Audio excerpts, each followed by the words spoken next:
আমাদের দেশের জাতীয় সঙ্গীত পরিবর্তন করার জন্য অনেকে বলাবলি করছেন, এটা পরিবর্তন করা উচিত কিনা ইসলামের আলোকে জানতে চাই। জাতীয় সঙ্গীত পরিবর্তন করার দাবি এবারই শুধু উঠছে তা নয়, এর আগেও বারবার উঠেছে, আপনারা জানেন। কেন উঠেছে সেটা নিয়ে তর্ক আছে, বিতর্ক আছে, এটা উঠা উচিত কিনা বা এ সঙ্গীত থাকা উচিত কিনা, বা জাতীয় কোনো গীত, জাতীয় কোনো স্লোগান থাকা উচিত নাকি সেটা পরিবর্তন করা দরকার, সেটা নিয়ে আলোচনা হতে পারে।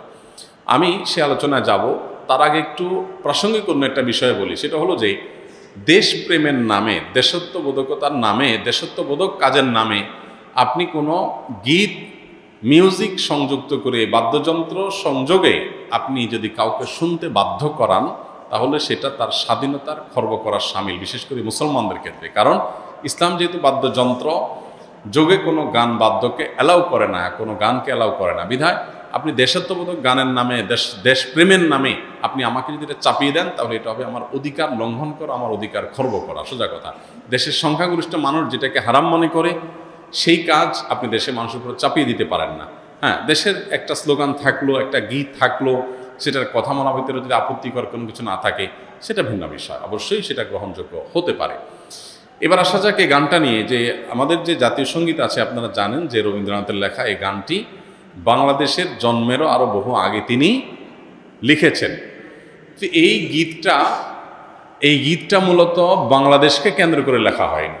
বাংলাদেশকে কেন্দ্র করে যেটা লেখা হয়নি, সেটা কেন বাংলাদেশের জাতীয় সঙ্গীত হতে যাবে, এটা একটি বিষয়। আরেকটা বিষয় হলো, যেই গীতের মধ্যে কোথাও বাংলাদেশ শব্দটাই নেই, সে গীত কীভাবে এদেশের জাতীয় সঙ্গীত হতে পারে? বিধায় আমি তো মনে করি যে এই দাবিটা অযৌক্তিক না, যে আমাদের জাতীয় সঙ্গীত পরিবর্তন করা এটা সময়ের সবচেয়ে গুরুত্বপূর্ণ দাবিগুলোর মধ্যে থেকে একটি।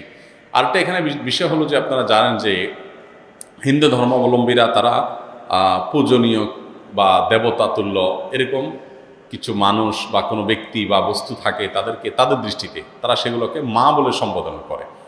ইসলাম আমাদেরকে এরকম কোনো ধারণা দেয় না। মাতৃভূমির প্রতি ভালোবাসা এটা একটা স্বকীয় বিষয়, এটার জন্য মুসলমান হওয়া প্রয়োজন নাই, এটার জন্য মানুষ হওয়া যথেষ্ট। শুধু মানুষ কেন, অন্যান্য প্রাণীর মধ্যেও কি আছে, নিজের ভূমির প্রতি নিজের টান আছে।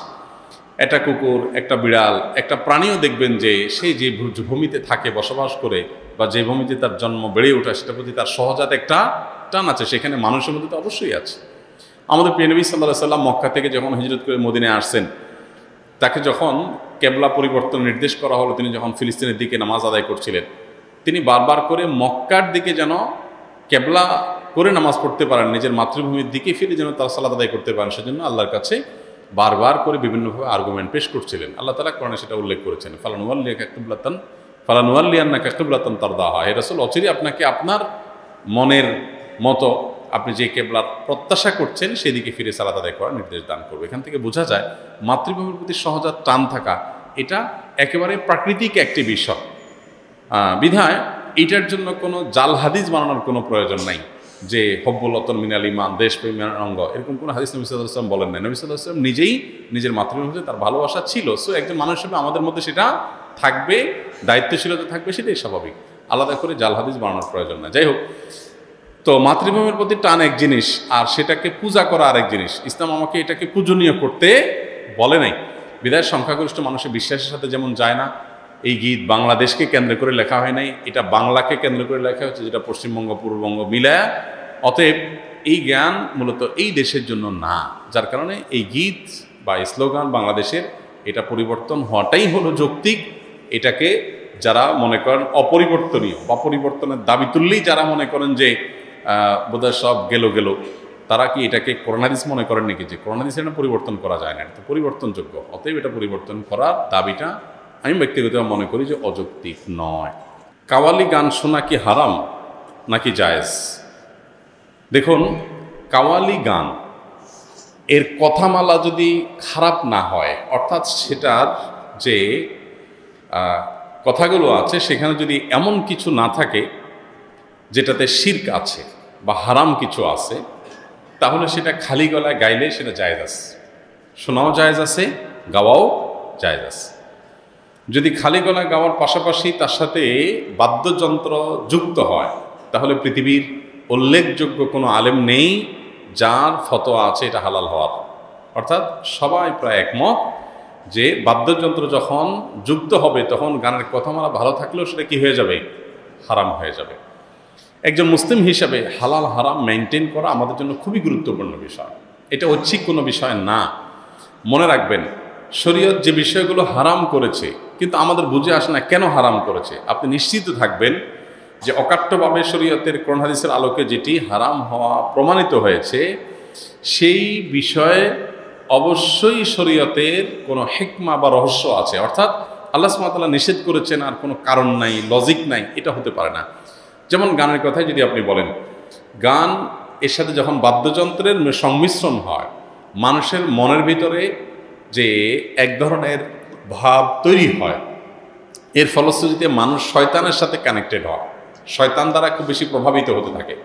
শয়তান আমাদের দৈনন্দিন জীবনে, আমাদের ব্যক্তিগত জীবনে, আমাদের উঠা বসায় নানাভাবে আমাদেরকে প্রভাবিত করে। তো এইটা থেকে বেঁচে থাকার জন্য আমাদের সচেষ্ট থাকতে হবে এবং সতর্ক থাকতে হবে।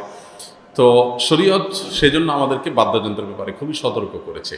সূরা লোকমানের 6 নম্বর আয়াত সম্ভবত, সেখানে 6 নম্বর না 3 নম্বর আয়াতে আল্লাহ রাব্বুল আলামিন লাহওয়াল হাদিস কেনার ব্যাপারে যে ভর্ৎসনা করেছেন, সেখানে মূলত লাহওয়াল হাদিস বলতে এই জাতীয় গান যেগুলোতে বাদ্যযন্ত্রের ব্যবহার আছে এবং অশ্লীলতা শিরকপূর্ণ কথা আছে সেগুলোর কথা মিন করা হয়েছে। এই আয়াতের ব্যাখ্যা করলে আপনি বিশ্ববিখ্যাত মুফাসসিরগণ, সাহাবায়ে কেরাম এবং নবী সাল্লাল্লাহু আলাইহি সাল্লামের স্নেহধন্য ব্যক্তিবর্গের যে তাফসির রয়েছে, বড় বড় বিশ্ববিখ্যাত যে তাফসির রয়েছে, সবগুলো দেখলেই আপনি দেখতে পাবেন যে এখানে গান এবং বাদ্যযন্ত্রকে বোঝানো হয়েছে। অতএব খালি গলায় কাওয়ালি গাইলেন, সেটার কথামালার ভিতরে কোনো শিরক, আপত্তিকর, শরিয়া বিরোধী কথা